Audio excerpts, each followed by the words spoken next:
The very first day I drove my old pickup truck onto my grandpa's land, I felt a strange mix of excitement and responsibility, like I was stepping into a new chapter of life that he had prepared for me long ago. The land stretched wide and open, fields that once grew corn now swaying with wild grass, a tired red barn standing like a sentinel on the horizon, and the small farmhouse that smelled of history and wood smoke even from the porch. I was ready to start fixing it up, ready to honor my grandpa's legacy. What I wasn't ready for was the storm that came at me in the shape of a woman named Karen. I had barely turned off the ignition and stepped out to breathe in the crisp morning air when I heard someone yelling across the field. At first I thought maybe it was a helpful neighbor welcoming me, but the sound was sharp and angry, nothing close to friendly. She was marching straight toward me, fast, with her arms waving like she was directing traffic. "You can't live here," she shouted before she was even within 10 feet of me. "This is HOA property, and you are already in violation of our rules." I froze for a second, honestly confused. I had just signed the deed transfer a month ago. My lawyer assured me everything was clean. My grandpa's will was clear. This land belonged to me and had for generations been private farmland, never once under any neighborhood control. I tried to stay polite, smiling a little and saying, "I think there's been some mistake. My grandpa left this property to me. It's private, not part of any HOA." But she wasn't listening. She crossed her arms, planted her feet firmly like she was a sheriff of the entire county, and said, "Everything in a 1-mile radius of our subdivision is HOA jurisdiction. That means you follow our rules or you'll be removed." Removed. That word hit me like a slap. Here I was standing on my family land, and this woman was acting like she had the authority to evict me. I wanted to laugh, but her glare was so cold it made my skin prickle. "Ma'am," I said carefully, "this is private farmland. Your HOA has nothing to do with it. I have all the legal documents. You can't just claim land because you feel like it." But instead of backing down, she smirked and said, "We'll see about that." Then she spun around and marched off, leaving me standing there in disbelief.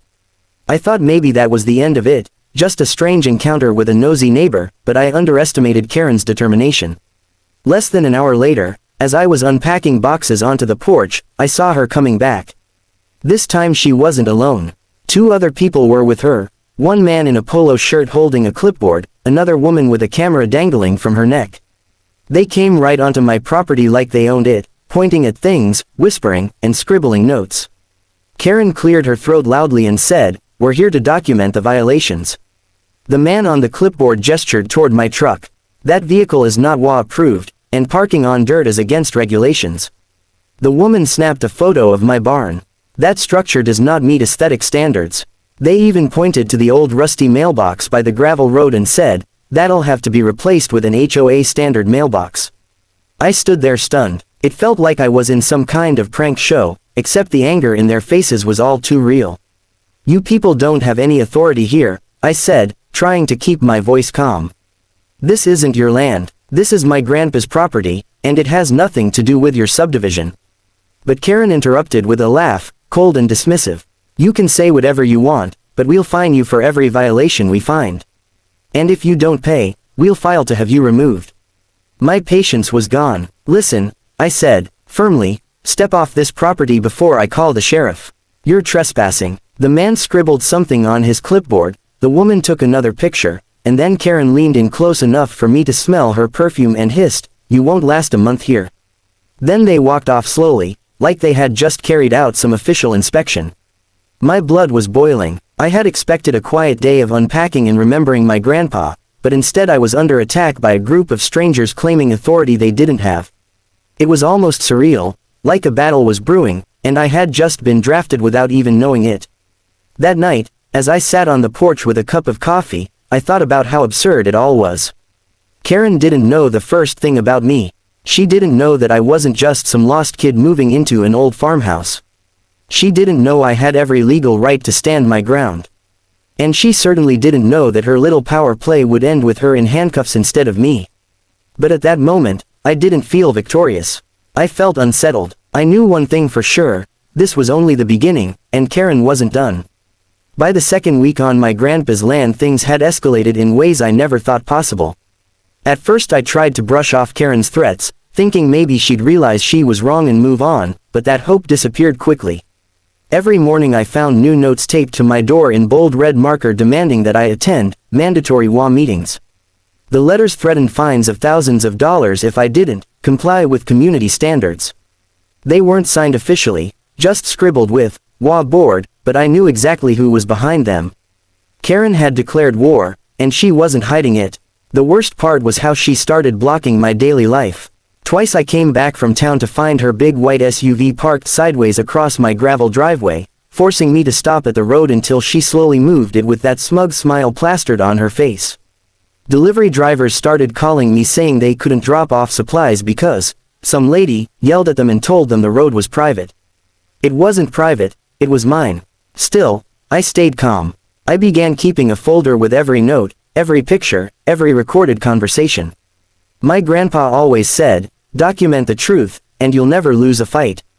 That folder was about to become my shield.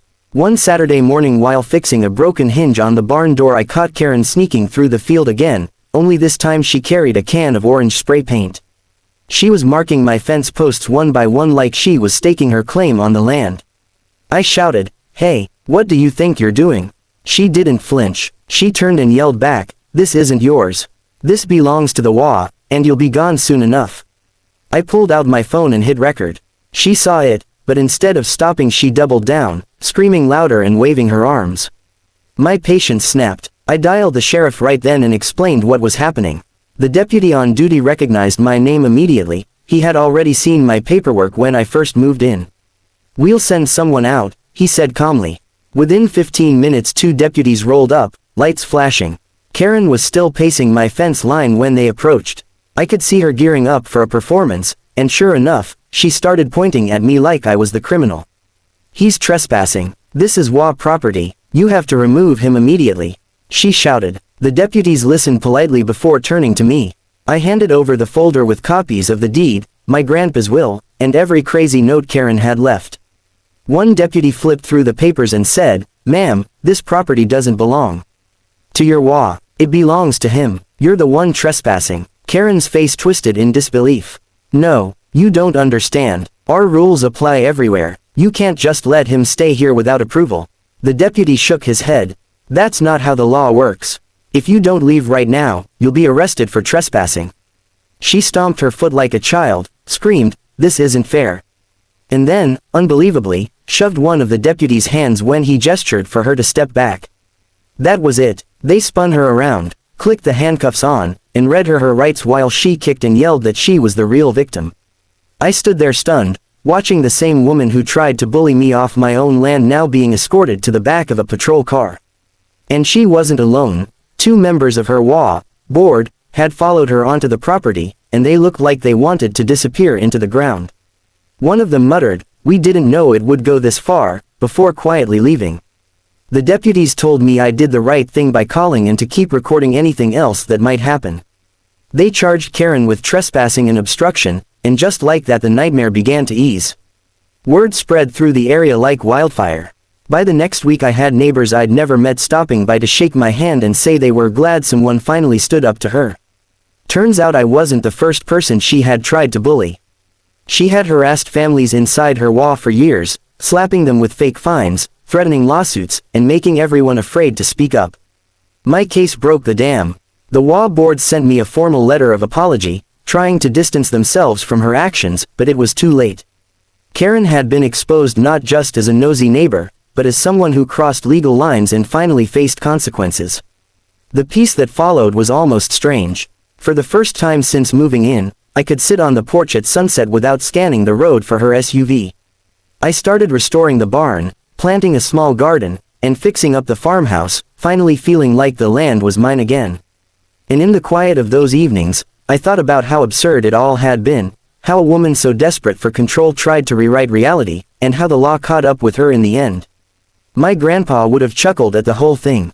He always told me, "This land will test you, but it'll also protect you." He was right. Karen tried to take away my home, but instead she lost her power and her freedom. And I gained not just peace of mind, but the certainty that no one, no matter how loud they scream, can erase the truth of what's yours.